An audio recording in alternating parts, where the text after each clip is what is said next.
welcome to Pampanga. Guys, para sa video na to, I wanna welcome you to Casa Mithi, one of the newest staycation dito po sa Mexico, Pampanga. And excited guys kasi napakaganda nito. Samahan niyo ako. Let's go!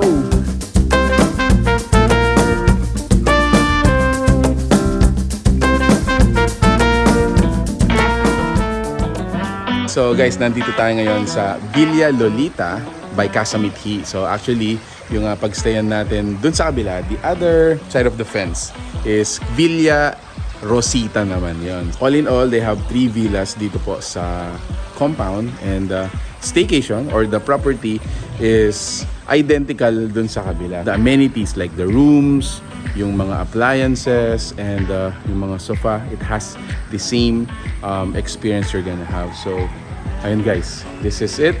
You go for Rosita or Lolita, it's up to you.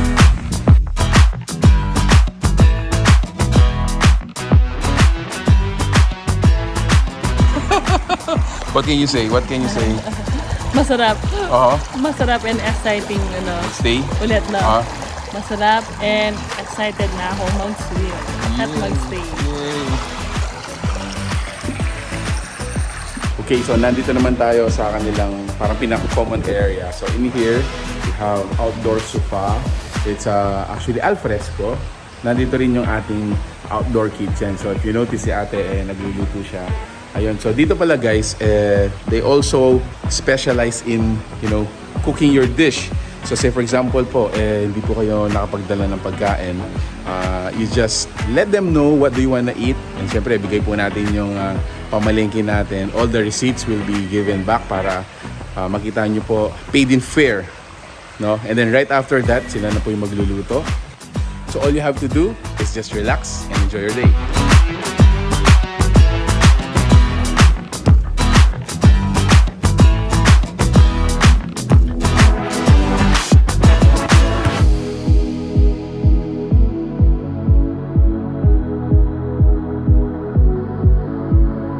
Sobrang nagustuhan ko dito sa Casa Mithi, sa mga dalawang villa na pinakita sa atin, is very spacious. Although the sleeping capacity is up until maximum of 15 only, parang gusto ng mga owners natin dito, talagang ma-enjoy nyo yung space. Hindi yung sobrang crowded. Right now, nandito tayo sa kanilang garden. It's also spacious, no? Like in here, ayan, no? You can set up a table. Siguro, morning breakfast could be great here, or an afternoon, parang ganyan.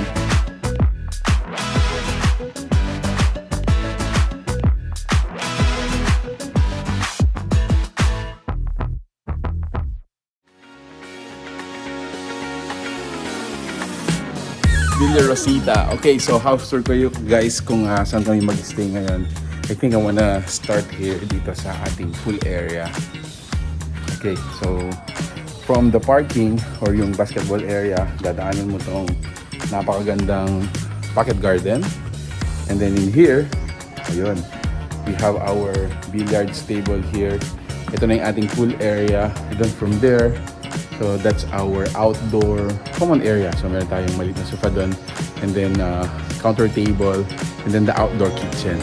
Okay, so in here, meron tayong access dito papunta sa ating staycation, sa ating tulugan. But we're not gonna go there, or we're not gonna pass there.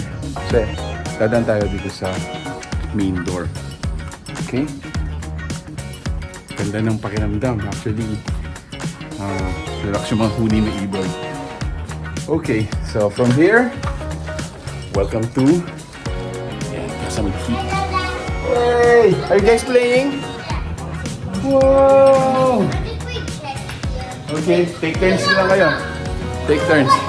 Okay, so my family is enjoying our entertainment. So meron po sila ditong large screen TV tsaka PlayStation 5. Wow!